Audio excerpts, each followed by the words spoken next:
Well, now that we have flipped the calendar to 2024, and with the Iowa caucuses now less than 2 weeks away, the 2024 presidential campaign it's already been in full swing, but now it's really starting to heat up. And this is a very unusual campaign season, a very unusual presidential election, and some what ifs are interesting to think about as these next few months roll along. And joining me to talk about some of those what ifs is Elaine Kamarck. She's a senior fellow at Brookings and is the author of Primary Politics: Everything You Need to Know About How America Nominates Its Presidential Candidates. Elaine, thank you for joining me on the DC Debrief. How are you? Fine, thank you, and Happy New Year. Happy New Year to you as well. And I mentioned, a lot of what ifs. It's a weird presidential campaign. You wrote an article this week called 10,000 People Who Could Determine the 2024 Presidential Election. And 10,000 sounds like a lot of people. But of course, we're talking about an election in which tens of millions of people, if not more than that, hundreds of millions could vote in this election. So I'm interested, how did you get to the number 10,000 in your article? Well, by looking at the groups of people who would intervene in certain what if scenarios. Okay. So the one thing to realize about this is that if something were to happen to one of the presidential candidates, the two political parties have long established sets of rules for how to deal with that. So for instance, the first of the 10,000 are about 8,000 delegates to the Republican and the Democratic conventions. Mm-hmm. And no matter what happens to their front runners, the fact of the matter is they would proceed to elect delegates to a convention.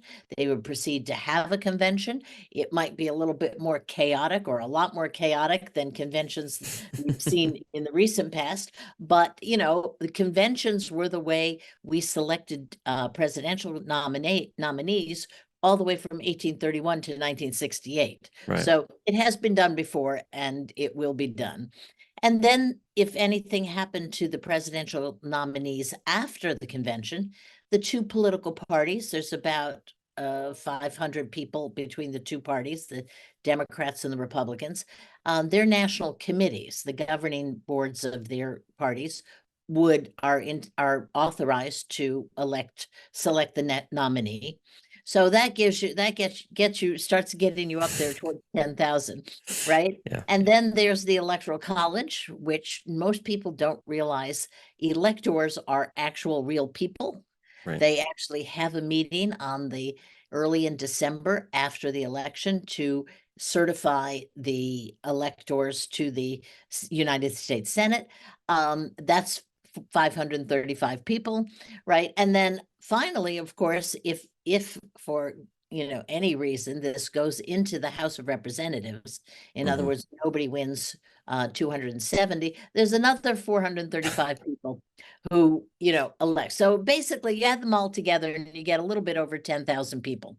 I want to break this down just a little bit, because yes, there's a number of different groups here that you just mentioned that could have an impact. And we want to preface this by saying this is if something weird happens, right? This is if something weird. Yeah, like nothing, like if Biden's the nominee and Trump is the nominee and it goes along normal paths and one of them wins 270, this doesn't really come into play. But we know that this is a very strange election with Donald Trump facing a number of legal battles, legal situations that could land him in some serious trouble, convictions of federal crimes. You've gotten President Biden, a person who is aging, and there's a lot of concern about his aging. And so these are the types of things that we're thinking about as we move the ball down the field a little bit here.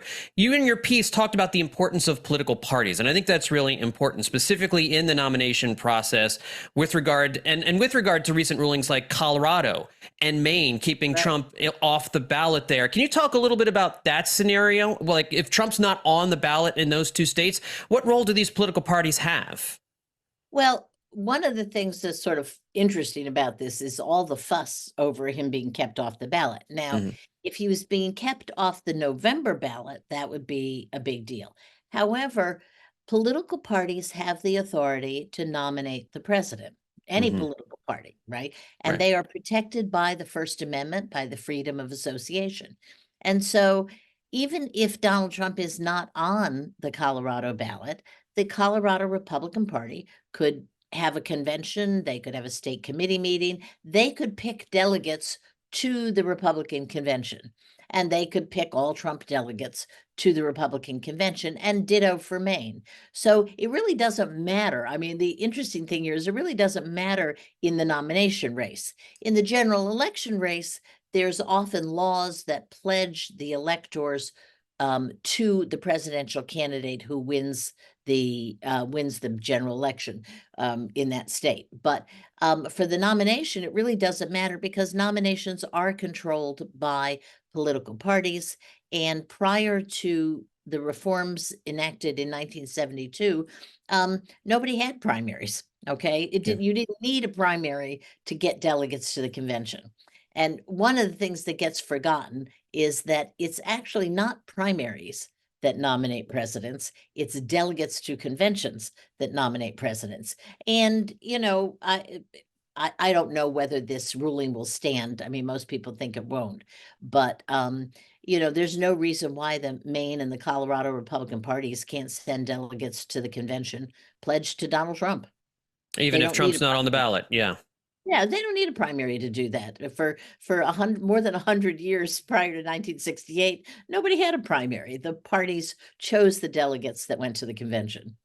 One of the things you also talk about is the difficulty a third party candidate could have in this electoral system. And even though we have two candidates where I think I've seen polling where a majority of the American people don't like the matchup of Biden versus Trump. I mean, you certainly have strong supporters of both people, but no one really likes a rematch from what we saw in 2020. And yet that's the most likely scenario as we sit here in early January.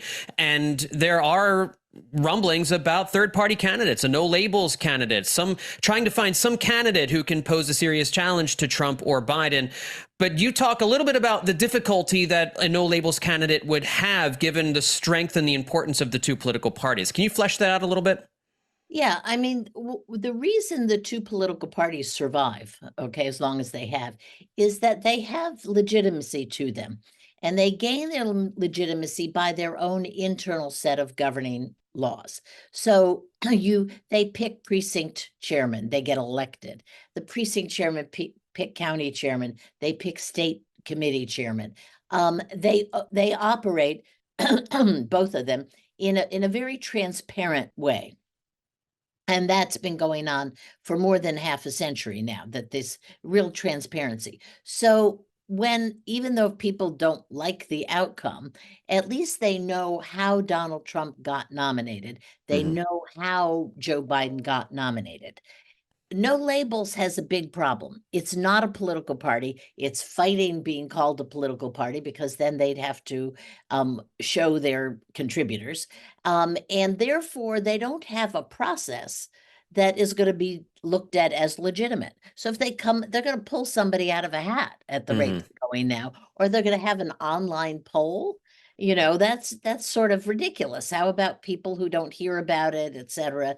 The two main political parties spend a lot of time publicizing their process so people can participate in and getting out their vote, et cetera. So if you're not a political party, you don't have a process. And frankly, I think that anybody they do pick is not going to be seen as very legitimate.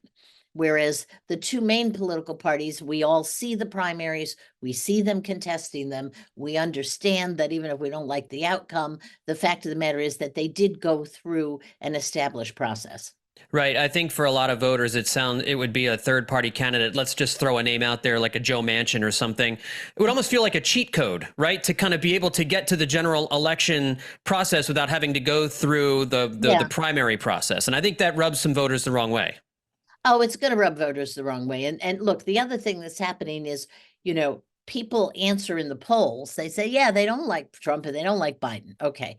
But, let's face it, Abraham Lincoln is not going to be the no labels candidate. George Washington is not going to be the no labels candidate. In other words, as soon as you put a real life person in there, that person has their flaws, they have their advantages and their disadvantages, and they will be looked at and taken apart as the press looks at them. So it's a sort of the whole thing is a pipe dream. What happens? And you mentioned that if nobody wins 270 electoral votes? You mentioned in your lead into my questioning what kind of happens there. But I do want to dip in a little bit more into what happens if, for some reason, the winner of the election after election day, but before he's inaugurated, is not able to assume power. What happens then? Well, there's two different things. Okay. The Electoral College meets in every state capital in the United States in middle of December, and that's in the Constitution. The electors, nobody's been in the situation where the electors are going into a meeting and their candidate has, say, died or had a terrible stroke or gone to jail, right? So in that instance, it is possible that some of these electors will decide to vote for somebody new. Okay, maybe they'll vote for the person who was the vice president on the ticket, but they don't have to. Yeah. Maybe they'll vote for some other person who, nobody's heard of or comes out of nowhere. In other words, they have a little bit of freedom in there. Yeah. If the Electoral College has met already and there is officially a president-elect, then the 20th Amendment to the Constitution takes force, and then the vice president becomes the person who's inaugurated. But it's not until the meeting of the Electoral College itself in December that we have formally a president-elect. I think one of the big takeaways for me from all of this is that there are a number of scenarios. And again, it's kind of break glass in case of emergency type scenarios, but there are a number of scenarios in which the vote of the American people in the general election may not result in who their actual president will be. I know that's probably a very basic way of looking at it, but is that true? Well, I would amend that a little bit. Okay. Yeah. There are a variety of scenarios in which the vote of the American people does not give a clear outcome. Okay. Okay. Yeah. So, for instance, in the primaries, this could easily happen because you often have more than two candidates. So you could have a candidate winning by plurality, and then you could have three other candidates coalescing against that person at the convention. It's really, all these scenarios really happen when there isn't a clear winner. Okay. And that's very possible. It's very possible that third parties would cause the Electoral College vote to splinter in ways where nobody gets a clear majority. If people are getting clear majorities at the convention and then in the Electoral College, then these scenarios don't happen. It's really if there's some kind of uncertainty in the outcome. So what do you think the odds are that any of these things comes to pass this year? I think they're very low. I think it's, maybe 10, 20%. I mean, the biggest thing you have happening this year is you have the two oldest candidates that we've ever had in history running against each other. Yeah. Trump is 77, Biden's just turned 81. So, at that age, things do happen. And so, that's why so many people, I think, are thinking about this. And a lot of the attention has been towards Biden, but Trump is equally vulnerable. I mean, he doesn't exactly look like a guy who runs 10 miles a week. Yes. Fair enough. Looks like he's got his own health problems. I wouldn't be at all surprised if he's diabetic or pre-diabetic. I mean, so you've got two old guys. And I think mentally they are both just fine. I mean, they operate at a high level. There's no indication that either one of them is slowed down or has dementia or anything like that, but they are old.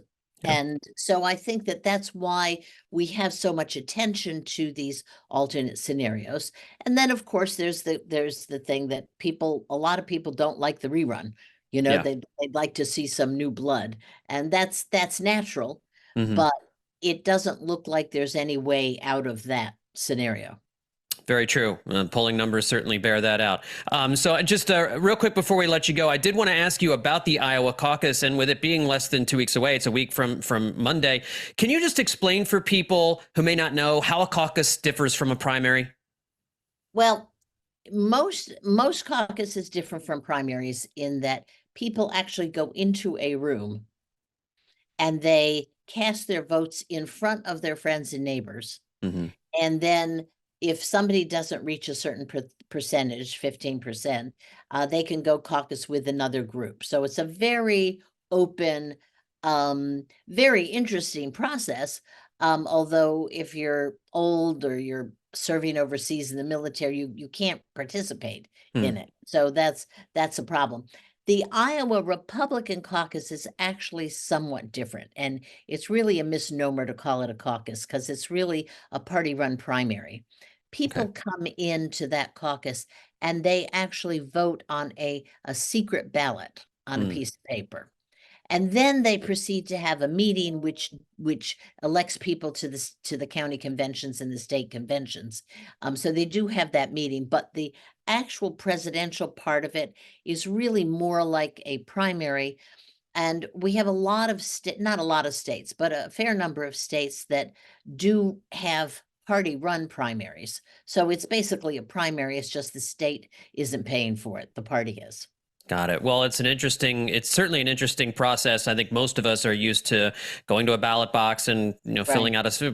filling in a circle and putting it in a box. But the caucuses are definitely a little bit different. And Iowa has always, kind of surprised us. They've oftentimes given us a surprise Oh, in yeah. Republican and Democratic primaries. Oh, So. yeah. I mean, you can absolutely be ready for a surprise. One of my first political campaigns was for Walter Mondale, and we were very surprised when Gary Hart won the New Hampshire primary, and I remember it like it was yesterday. Well, it's a very interesting article, and we just touched the surface. There's a lot of detail in the article that Elaine wrote. So make sure you go check her out over at the Brookings Institution. You can just find her on your website, Elaine Kamarck, find all of her things there. And also, please check out her book, Primary Politics, Everything You Need to Know About How America Nominates Its Presidential Candidates, apropos right now here as we get ready for this 2024 primary season. Elaine, thank you for joining me on the DC Debrief. I really appreciate it. Oh, it's a pleasure to be here. Thank you.